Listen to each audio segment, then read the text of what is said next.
Hi, it's Jane with Scraptasticyarns, and here we are. It's another day, and another day to discuss some topics in hashtag 50 gone before 2024. That's not an awfully hard, big number to lose. You've got 2 years to lose it, and that's an adequate weight loss. That's about 2 pounds a week, maybe a little less. So, as always, remember, this is not medical advice.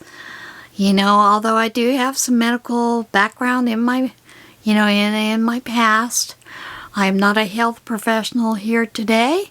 I'm not advising you to do anything. As always, you need to check with your health care provider for any information, and also make sure you check it out on your own. All right, today's topic. And this is always a question. How many calories should you eat per day to lose weight? Now, I know everybody's seen these stupid little charts. It goes by how tall you are, how much you should weigh. And I will tell you, I used to be 5'2" before I had my neck surgery. Now I'm 5'1". Yeah. Took off a whole inch.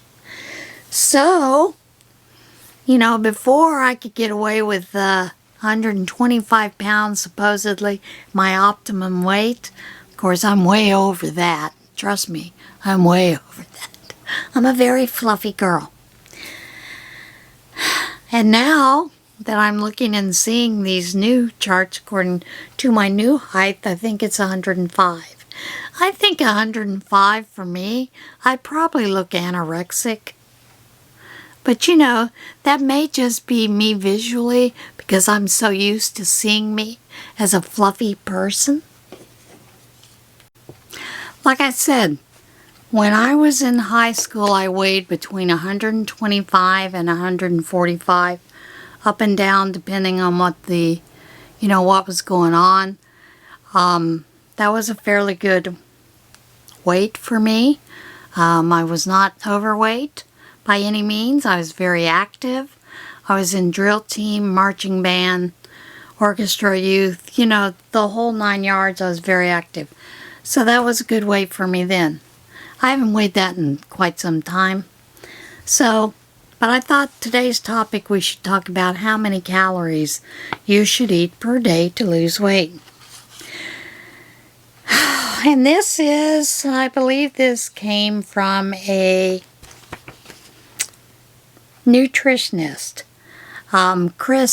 Rachel Link and Chris Gunners.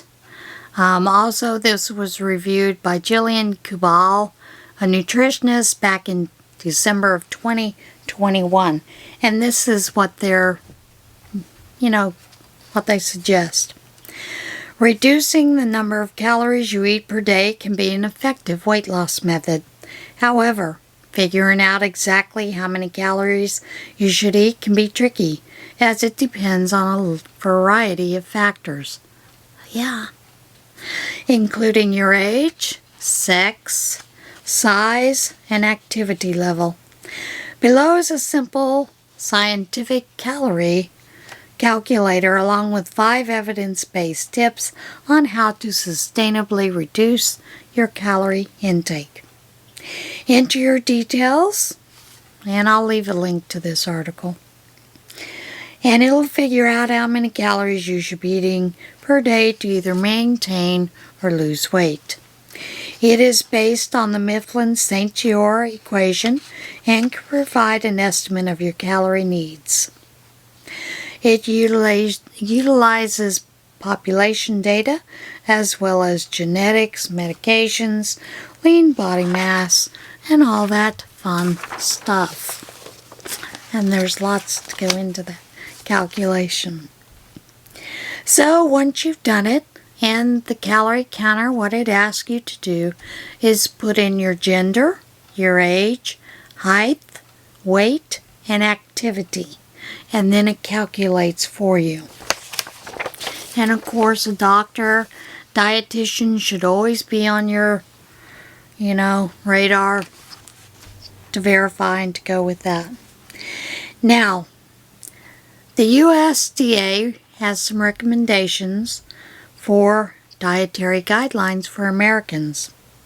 And for women aged 19 to 30, calorie intake's 2,000 to 2,400. 31 to 59 years, 1,800 to 2,200 calories. And 60 and plus is 1,600 to 2,000 calories. Calorie needs depend on your size, your age, and activity level. Most women between the ages of 19 and 30 require more to maintain their weight. That's why they get that intake of 2,000 to 2,400. Women between the age of 31 and 59 have slightly lower needs, so that they should be eating less, somewhere between 1,800 and 2,200 calories per day. Us lucky folks over 60, we get even less calories because we're a lot more sedentary. Metabolism has happened. We've gone, most of us, into the dreaded menopause, which slows your metabolism. So you get less calories, like 1,600 to 2,000. Keep in mind, the total number of calories may fall on the high end or low end of those, depending on your activity, as well as your height, weight, and health status. Those of us that have a lower health status, you're probably going to be even lower in calories.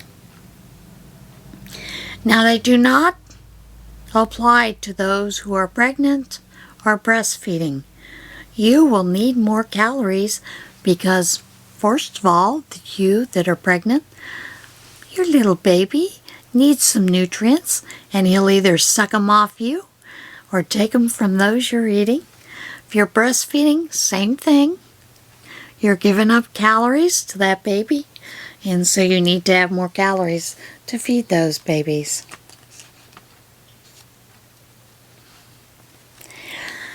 They tell you, basically,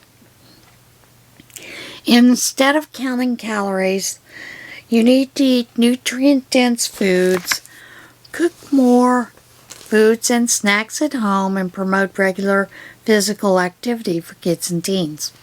Now, this is where I'm going to have a little bit of difference. Do we really need snacks? Children certainly need snacks. They're growing. Do adults? I'm not so sure about that. I mean, if we look at the way that it was before World War II, when people were a lot slimmer, you had a lot of people who ate basically either 2 meals a day or 3 meals a day with no snacking. So, you might want to keep that in mind. How to reduce calories. This is where you get the more nutrient-dense foods, like whole grains, nuts, vegetables, and fruits, instead of all the sugary donuts and sugary foods. Okay? Use those as treats occasionally. Just occasionally. So there are 5 simple strategies that are listed for weight loss. And those are: 1, eat more protein. It does not have to be protein that is meat-based.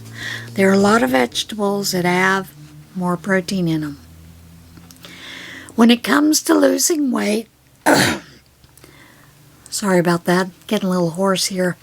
Protein is really important. It helps to keep you full, curbs your appetite.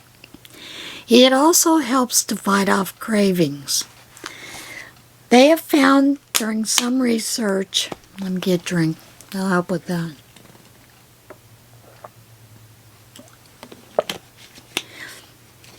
that high-protein snacks will help enhance those feelings of fullness while also decreasing your hunger and appetite.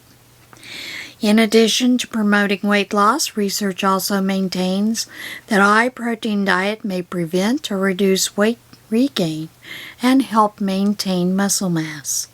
Therefore, if you want to achieve long-lasting, sustainable weight loss, consider increasing your protein intake by eating more eggs, meat, poultry, tofu, nuts, seeds, or legumes. You know, beans, pinto beans, black beans, garbanzo, all those kind of things. Limit your sugary drinks. That should be a given. And that is going to include sodas, fruit juices, chocolate milk, and other drinks that have added sugar. Your brain just doesn't register liquid calories the same way it does solids, so they affect your feelings of hunger and fullness less significantly. Additionally, studies associate drinking sugary beverages with increased risk of obesity. And of course, you have other harmful effects from sugar beyond the weight gain. It can also cause heart disease, liver problems, and type 2 diabetes. Drink more water.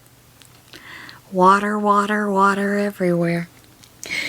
Adequate hydration is associated with improved brain health and weight management, as well as reduced kidney stone risk. What's more, drinking water immediately before meals may reduce your hunger and help you eat fewer calories. When combined with a healthy diet, drinking more water, especially before meals, appears to be helpful if you need to lose weight. Try other unsweetened beverages like coffee, tea, sparkling water to meet your hydration needs. Exercise, the dreaded E word. Calorie restriction, especially significant calorie restriction, may slow your metabolic rate and increase appetite. Plus, cutting calories too severely may lead to muscle loss, which can harm your overall health and lower your metabolic rate. Resistance training activities such as weightlifting have been shown to limit muscle loss, which may help minimize metabolic changes during your long-term calorie restriction. You don't have to get to a gym. Consider doing body weight exercises such as push-ups, squats, and sit-ups at home.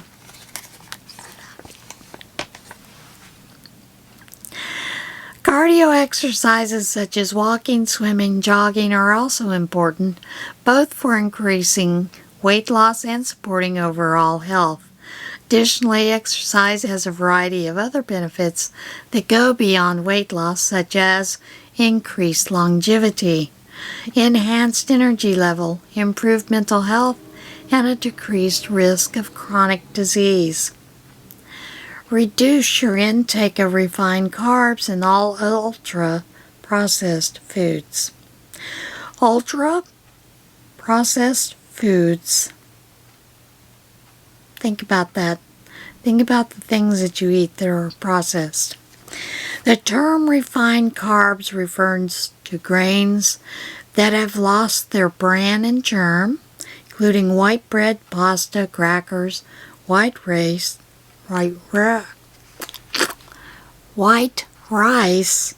and it also includes sugars and other sweeteners. Refined, boy, words are getting hard, aren't they? Refined grains typically lack fiber, which supports weight loss by decreasing your appetite and increasing feelings of fullness. Eating fewer carbs, including fewer refined carbs, may also promote weight loss by altering levels of specific hormones that regulate your appetite, such as the peptide YY. I find that a cute peptide. While a low-carb or ketogenic diet definitely isn't right for everyone, replacing refined carbs with a variety of nutrient-dense, fiber-rich carb sources such as whole grains, root vegetables, nuts, seeds, and legumes may be beneficial. It is best to avoid ultra-processed foods, and those include fast foods, packaged snacks, candies, and sugary beverages. These items not only pack refined carbs, but also preservatives, sugars, unhealthy fats, salt, and other ingredients which you really should limit in your diet. Now, these are some ideas that they suggest for a few basic weight loss tips.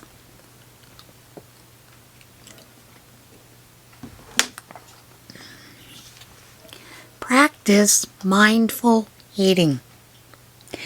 Mindful eating involves limiting mealtime distractions and paying close attention to your dish's texture, taste, and smell.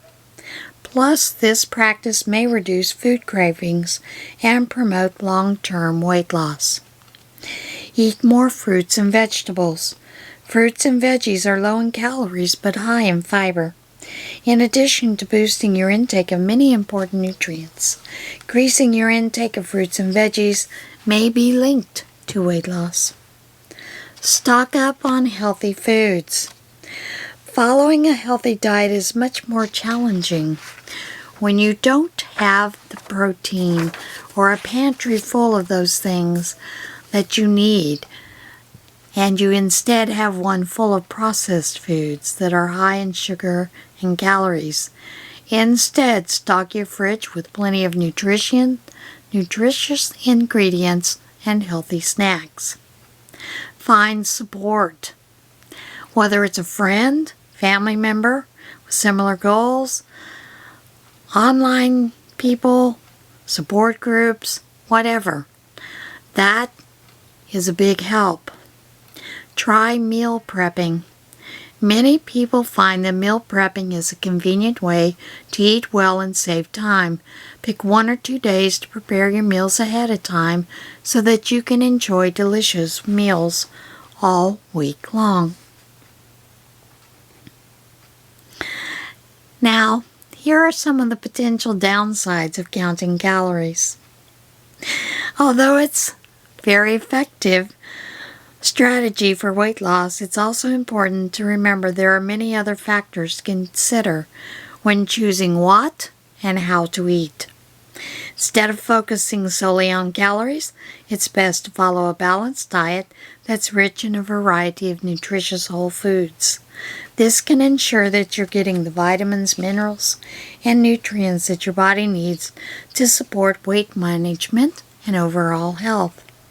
If you do decide to cut calories, be careful not to decrease your intake too much, as doing so may cause serious side effects such as increased hunger, dizziness, fatigue, headaches, and nausea. Eating too few calories may also slow your metabolism, making it harder to maintain weight loss in the long term. Losing weight sustainably also takes time. Keep that in mind. That's why this hashtag 50, gone by 2024, doesn't expect you to do a rapid weight loss. You should focus on small, gradual change rather than rapid weight loss strategies. Those are just best. Finally, calorie counting isn't an exact science. Some days your body needs more calories, while on others it needs fewer. Focusing exclusively on numbers and weight may also lead to disordered eating. So, there is no tried and true amount for, how many calories you do or do not need. Like I said, one of the previous days is the idea is you really should have an idea of how many calories you are currently eating. So I would suggest you just get a cheap spiral notebook and keep a list of the things you eat, even if you just pop a handful of nuts into your hand and count them. You'd be surprised. But keep in mind that one of the best ways to help lose weight is to make some simple dietary and lifestyle changes, including exercising, drinking plenty of water, increasing your protein intake. Those things may help you lose weight and improve your health. And this is one more thing they suggest. Just for 1 week, prepare your own meals at home. Put you in control of what's on your plate and makes it easier to manage your calorie intake. It's also a great way to control portion sizes and make healthy swaps for your favorite nutritious items. And you might also, one of the other tricks that I have found that works for a lot of people is, look at the size of your plate. Many times we have these big 12-inch plates. And honestly, going down to a smaller plate helps. One of the things, when Thomas was having so many troubles, getting nutrition in, is we had those big, huge plates, and I said, we're done with them. And I went and got a small 9-inch plates. That way, when there was that portion of this food and that food, he didn't feel overwhelmed. And that helped him. It also helped me to maintain and to keep not overeating as well. And that's a great trick to use. So consider getting an 8-inch plate, 9-inch plate, and trying that if that's what your goal is to lose weight. But as always, check with your medical professionals when you are considering a weight loss. Make sure that you're able to do it, that you are healthy enough to do the exercises that you are planning to do. Although I don't think there's any doctor that would say you can't go for a 15-minute walk 3 times a day, get in some exercise. That's another thing. Do you have to do an hour a day all at once? Can you break it up into smaller portions? We'll discuss that later. All right, guys, have a blessed week. I will see you again soon. And remember, always choose kindness and get out there and enjoy the world that we have today and know that someone created that beauty for us to enjoy. I'll see you again soon. Bye.